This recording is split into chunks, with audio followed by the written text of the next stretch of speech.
What is up, everybody? Welcome on in to the JM Sports Show here on this Tuesday, the 20th of November. I hope everyone had a fantastic weekend and start to your short work week, obviously, for those in the United States at least, which probably given my show's a college football show, this college football episode, the majority of you are in the United States.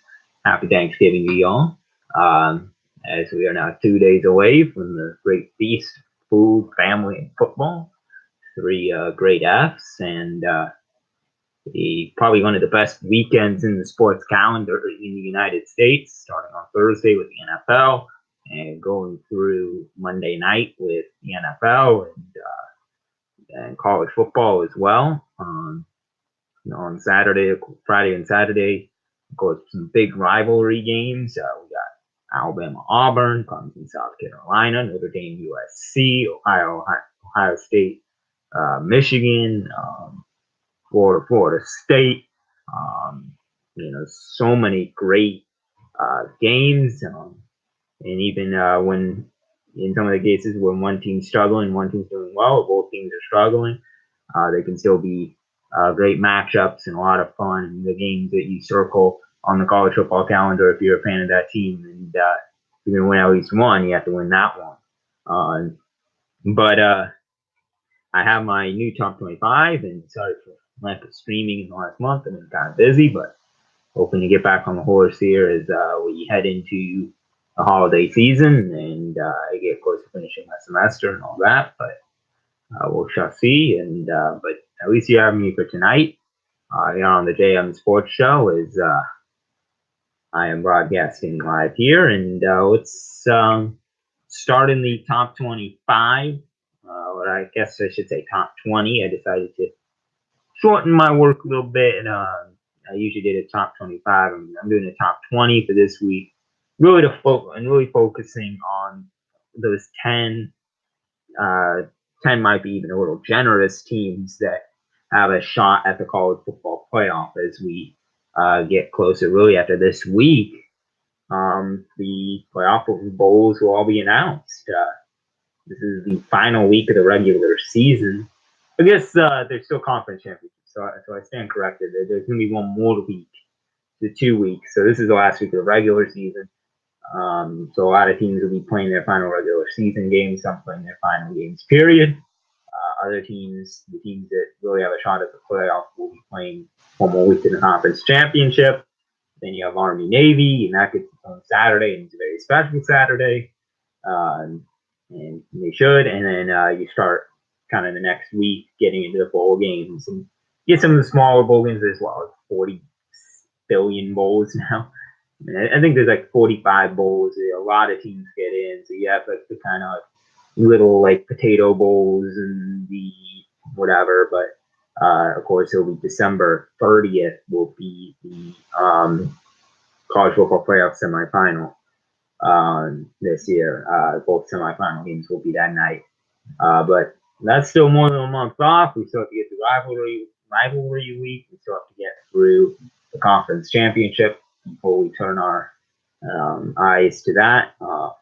So here, without any further ado, is my top 20. They did in week 12. Who they have in rivalry week? Alabama. They beat the Citadel 50-17. And at halftime, against a 4-5 team out of the FCS, a team they play pretty much every year on Cupcake Saturday, which is that Saturday before rivalry week. And a team that is 4-5 in the FCS had them tied at 10 at the half, and I think people were, on social media were, there was a bit of overreaction, but obviously that starting, are we going to see like a Douglas Tyson type deal, Miracle on Ice, UMBC over Maryland, which of course we saw earlier this year in basketball. But Alabama ended up, I can't imagine how Saban reacted in that locker room, but obviously it fueled them, and they did what was expected, and in the second half pulled away and got the blowout. Everyone was expecting 50-17. The question is really, was that first half a fluke? Was it, you're kind of taking it easy because it's the Citadel, and they're amped up because they're playing Alabama, or did the Citadel actually exploit some weaknesses of Alabama? I think that really remains to be seen. I'm leaning more towards fluke, just how much they dominated this year, how they dominated the second half.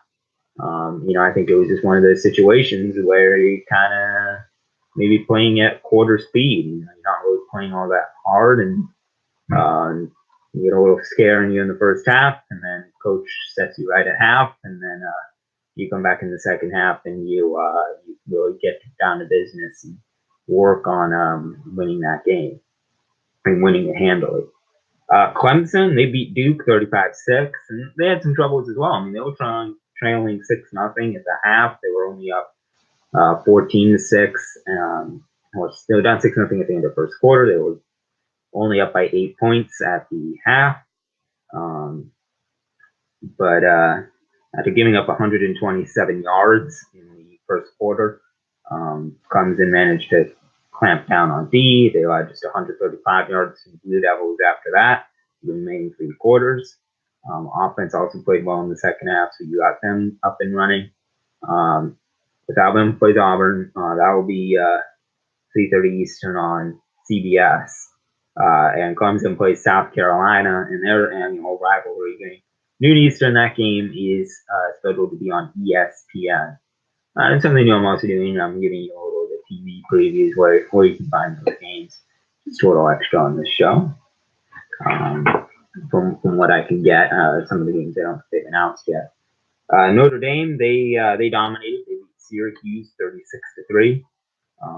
I mean, this was supposed to be their real last test of the season. Syracuse is ranked. I think people thought they would at least give the Irish a little bit of a fight, but they lost quarterback Eric Dungey in the first quarter. And, that really made the job much easier for Notre Dame. Offensively, they finished with 463 total yards. This really looks like a playoff team. They just had to get to USC. That's their final game of the year. They don't obviously independent. They don't have a conference championship to play. And they go to USC. USC, a team that's really down right now. Still could probably put up a fight, and they're going to want to beat their hated Irish. But that game will be 8 Eastern Saturday night on ABC. I believe it is the Saturday night game of the week. Fourth ranked, I have Michigan. They beat Indiana 31-20. Kind of a theme of Cupcake Week was teams really struggling against inferior opponents. And Michigan was kind of the same. Obviously, Indiana is better than like a Citadel or a Duke, but still, Hoosier team with a very mediocre. I think they had a losing record heading into the game. I think a lot of it was you're looking ahead to Ohio State, but you still get 101 yards out of Karan Higdon, part of that multi-headed backfield. He also scored a touchdown. Jake Moody established himself as the team's kicker as he makes a school record 6 field goals. Michigan had obviously struggled at field goal this season. Kicking woes had kind of held them back a little bit. You do get Chase Winovich injured. He is supposed to play, I believe, on Saturday. You obviously would love to have him. He's the top player on the top defense and really can make a difference slowing down the Buckeyes, who, despite their struggles, had a really, really good offense. And their defense has been a bit of a weak point. But if you could slow down their offense and exploit that weak defense, I think you could have a pretty easy time beating the Buckeyes. And they play noon Eastern. That game will be on Fox. Number 5, I have Georgia. They beat UMass 66-27. They did what was expected against the Minutemen. You got to see star freshman quarterback Justin Fields and running back James Cook make their debuts. Fields closed to $121 and 2 scores. He also rushed for the century mark and another score with his legs as he and Jake Fromm were kind of in this rotational system. Cook had just 3 carries, but 2 of them went for scores. So a 66% scoring rate, you'll take that any day of the week. They host Georgia Tech next Saturday, noon Eastern on the SEC Network. Next up, Oklahoma. They beat Kansas 55-40. They obviously did great on offense. The Jayhawks could not stop them, especially Kyler Murray, who continues to be close to the top in the Heisman race along with Tua Tagovailoa. They're an offense that ranks second in scoring in the entire nation. Their defense, but the defense has not really improved since Mike Stoops, the old DC, was fired. They gave up 252 yards and 2 scores to Puka Williams Jr., the Jayhawks running back. They got part of 524 total yards Kansas had on offense. And I think it's this defense and the seed that's been them from going to the playoff. They play West Virginia on Saturday night. That game will be 8 Eastern time on ESPN. Next up, I have Central Florida. They beat Cincinnati 38-13. They obviously had the Saturday night game on ABC. They took full advantage of that spotlight. They put a real beat down. I think it was even much more of a dominant performance than even the score suggests. And with Ohio State, Oklahoma, struggling recently, LSU has 2 losses. I think you really have to consider the Knights as a contender and real contender for that playoff. Obviously they need some help to get in from some of the weaker, bigger, stronger teams losing. But they've won 23 straight games. You can't really discount that. And they face rival South Florida on Friday. 8th, I have Washington State.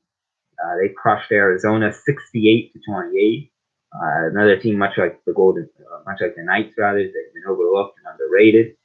And I think part of it's Pac-12 week this year. USC, Oregon, Stanford, Arizona. Teams that expect to play much better have been disappointing. UCLA, you could add to that list. A lot of weakness in that Pac-12. They might get shut out of the playoff again. They have the late start times. It doesn't help for a lot of the riders that are east of El Paso. And then you have that leads to a lack of national exposure. They play in a small town in Washington State. There's not a whole lot of big riders up in the area that are really covering you. You're kind of outbid in that state by even the University of Washington. They play Friday night at 8:30 Eastern on Fox. The loss again to USC earlier in the year at the Coliseum seems like a kind of a fluke, but we'll have to see.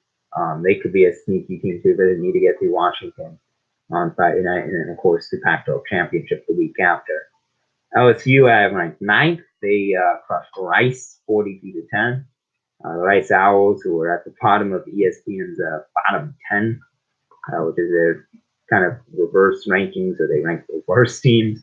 But it was a much needed antidote for Rice or for LSU as an offensive struggle. Got 307 yards from Joe Burrow, setting a season high. They have 552 total yards on offense. Burrow had 200 passing yards for the first time since October the 13th when they beat Georgia. And the Tigers defense continued to play amazingly as they held Rice to just 198 total yards, even though Rice held the ball for over 35 minutes of that game. Really the definition of Cupcake Saturday for the Tigers. They have a much tougher test as they come back to SEC play, heading over to College Station to play Texas A&M. That game will be 7:30 Eastern on Saturday on the SEC network. In 10, Ohio State, with 12 results, they barely beat Maryland 52-51 in overtime in College Park. The Buckeyes are lucky to escape the Terps in Maryland. The defense was just awful. No word else could really describe it.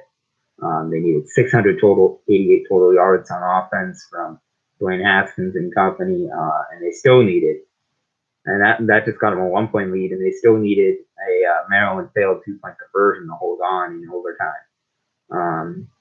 So the playoff hopes are alive, however slim they may be. I think, even if they face the Wolverines on Saturday, even if they get a win, I think it needs to be convincing. And they obviously need to win the Big Ten. as well. Is that the winner of that game heads to the Big Ten championship. But against the best defense, uh, they obviously can't give up the offensive numbers to Wolverines, who are obviously a much better team than the Terrapins on both sides of the ball. So a tough test for the Buckeyes this week, and I just don't see them winning in this game. It's a home game. Michigan is favored, and I think for good reason. Ohio State has struggled against really even the weaker teams in the Big Ten. They lost to Purdue and West Lafayette. They barely beat Nebraska. I mean, really, Nebraska. They barely beat Maryland. I mean, those aren't exactly strong, superstar teams, and they were barely beat them. While Michigan, in their toughest part of the schedule, crushed Michigan State on the road, crushed Wisconsin, and crushed Penn State. Big. I think all of them were decided by like 21 or more points. I know at least the Penn State and Wisconsin games were. I think Michigan State as well. I mean, just a tough test because Ohio State's barely beating the weak teams, and Michigan's beating up on the other Big Ten powerhouses. So that's a big game Saturday noon Eastern again on Fox. 11th, I go outside the Power Five. I go to Utah State. They beat Colorado State 29-24. I think Colorado State came into the game with only 3 wins. I think the Aggies kind of overlooking them a bit. Because you have a big game up against the other Mountain West Power in Boise State. Next week, that will decide the Mountain Division. They barely survived that road trip. It was tough conditions, snowy and rainy in Fort Collins. But they do score their first touchdown with 43 seconds left. They still needed a penalty to wipe out the last second touchdown from the Rams. You didn't do much to justify your ranking in the College Football Playoff Top 25. You get outgained by nearly 200 yards. They gave up 506, only had 310. And Colorado State held the ball for more than 42 minutes. Well, you can't do the same against Boise State, who will, on the road on that blue field, will, wreck you if you give them even an inch. So that game will be late, 10:15 Eastern on Saturday night. I'm not sure the channel probably won't be ESPN. So yeah. Number 12, I have the aforementioned Boise State Broncos. They had no trouble against New Mexico, winning 45-14. Basically, this is the play-in game next week against New Mexico or against Utah State Championship.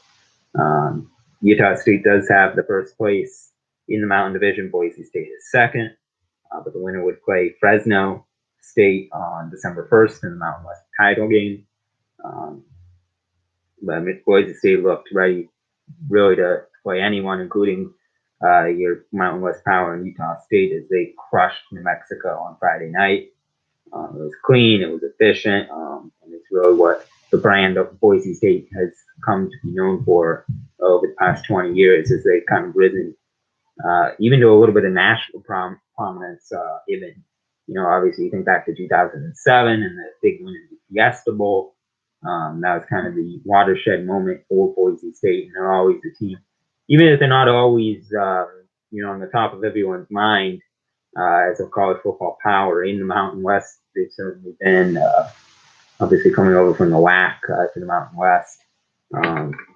They're certainly a power on the West Coast, power, and one of those teams you always kind of have to look out for coming out of the Power Five. They get a 14-point lead early. They never relinquish it against New Mexico.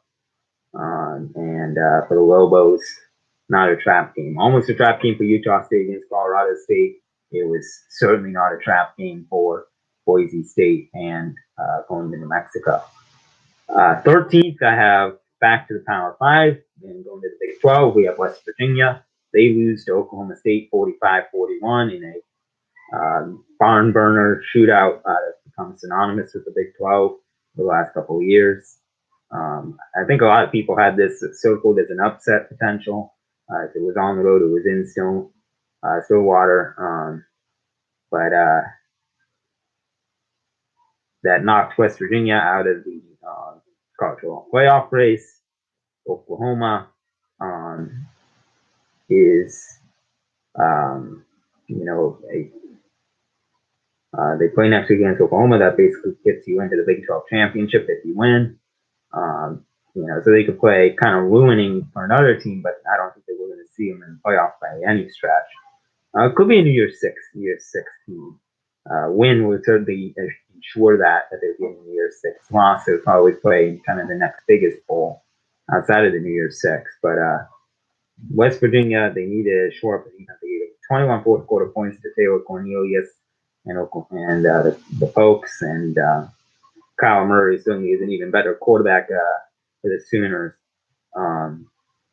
604 total yards, 35 first downs given up on Saturday. I know it's a Big 12, but even that's embarrassing on defense. And Will Greer, who was great. I mean, it wasn't on him. It was 27, 48, 384, 2 scores. But that can't outlast Oklahoma State. That won't be able to outlast Oklahoma. 14th, we go back to the SEC, and we have Florida. They had Cupcake Saturday to the fullest extent as they beat the Vandals of Idaho 63-10. They didn't take much time at all to really overwhelm the Vandals. They had a pick 6 on the first play from scrimmage and scored 28 first quarter points. Felipe Frank, who had 274 yards and 2 scores, gets into some pretty unique company in Florida history. He joins Tim Tebow and Chris Leak, who of course both won championships. Tebow was a Heisman winner, best Florida player ever. But he joins those two as the only Florida quarterbacks since the turn of the century, 2000, 15 passing touchdowns and 6 rushing scores in a single season. Kind of talks also about how since Tebow was left, they really haven't found a quarterback.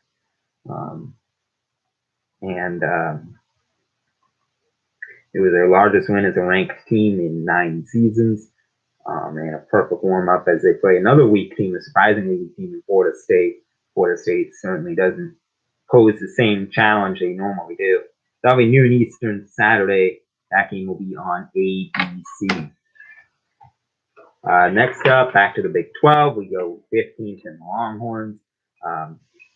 Not the offensive firepower we're used to in the Big 12. 24-10, they beat the Cyclones of Iowa State.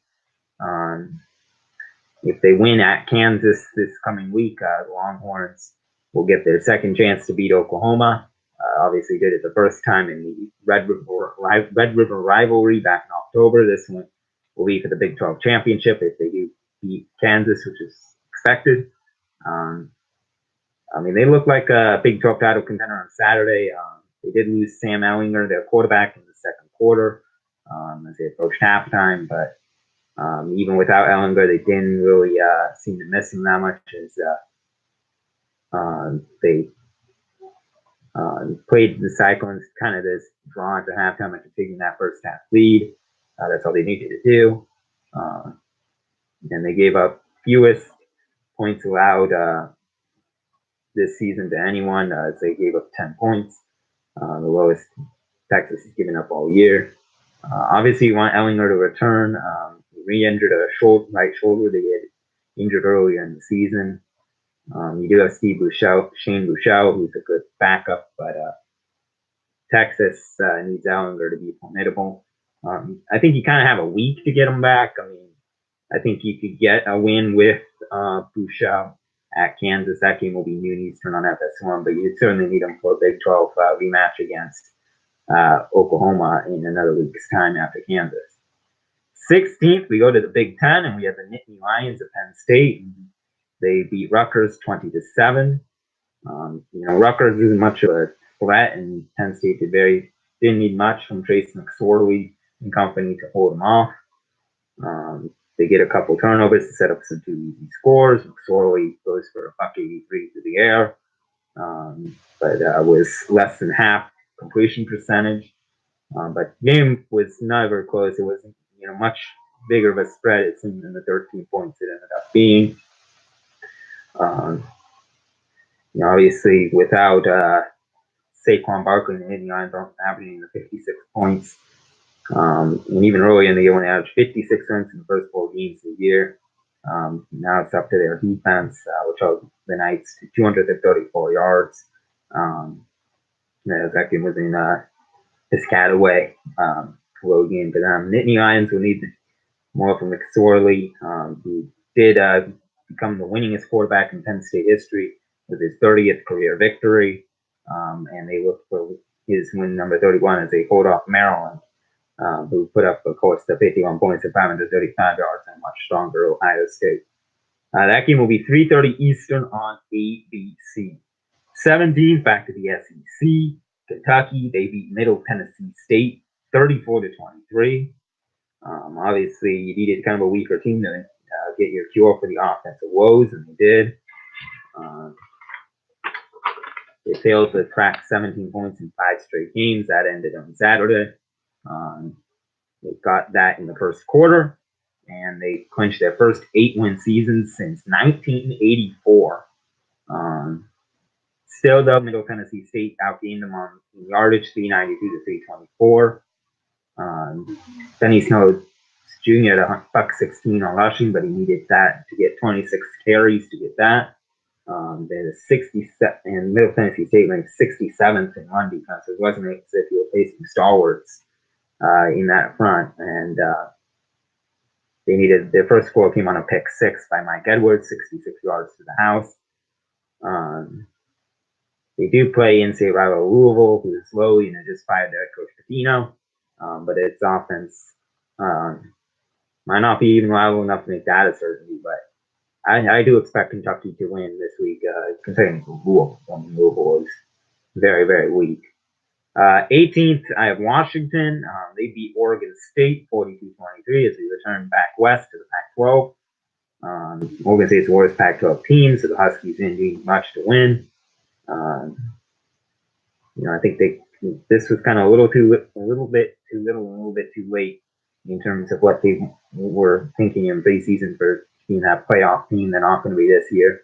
But Jake Browning showed what he could do: 242 yards, 3 TDs. Miles Gaskins goes $135 and a score on the ground, and they scored 28 first quarter points. But they did make some mistakes. Oregon State recovered an onside kick. They blocked a punt. But if they can win over Washington State in that rivalry, I think the fans can at least have that and forgive them a bit for some of their struggles that will prevent them from being in the playoffs as so many expected. And if they do win, they could take away a Pac-12 title spot from the hated Cougars across the state. 19th, I stay in the Pac-12. Utah beat Colorado 30-7. Redshirt freshman Jason Shelley in just his second start, who was replacing Tyler Huntley, who was injured. That's for 221 yards, 2 scores, but did not throw a pick as they beat Colorado, who at one point were in my top 25 on the Pac-12 South front runners, but the wheels came off the wagon. The head coach is out. Colorado was out to $196, just 34 rushing yards, average just 1 yard rushing per attempt. And Utes will advance the Pac-12 playoff game where they'll face either Washington or Washington State. And they could be a pretty bit long night that in a couple weeks for either Gardner Minshew for the Cougars or Jake Browning for Washington, depending on wins in that game in the Apple Bowl. But it will be a long night. Utes play in-state rival BYU on Saturday. BYU is a tough team. They did go into Wisconsin and win. And then 20th, how about the Black Knights of Army, who for the first time since I was a baby in 1996 were ranked in the top 25. And they obviously have Navy in a few weeks on CBS. That's kind of their final big game. But if you're a fan of Army, they do play on this week too. And again, very good season for Army. Really a big comeback year They play, I guess, yeah, their next game is in 2 weeks' time, December 8th at 3, as they play Navy. So they beat Colgate 28-14. The best, one of the best teams as an independent. They went 9-2 this year. They have been an excellent team.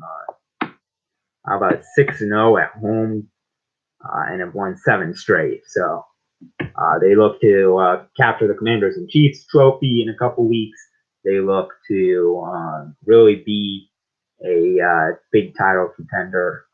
Not really title contender, but a good bowl team, and look for their 3rd straight win over Navy. That game will be December 8th. That is their final game and next game.